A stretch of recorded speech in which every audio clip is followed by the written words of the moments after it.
Come on down with your families. There's a lot to do at Fisher's Farm. An awful lot to do at Fisher's Farm.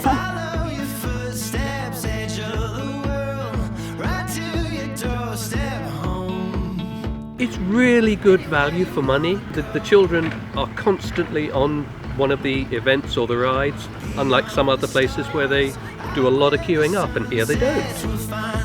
All the staff that we've met have been really friendly and helpful. They do like the indoor ticket as well if it's a rainy day, which I think is really, really good. I think we've had more fun than our 2-year-old, haven't we? No, there's just so much to do, and yeah, fantastic. We're very impressed how big the park is, how much there is to see. There's something for everybody here, for all ages. It's really good fun. Every time we come, there's always something different to do. We definitely will be renewing our membership.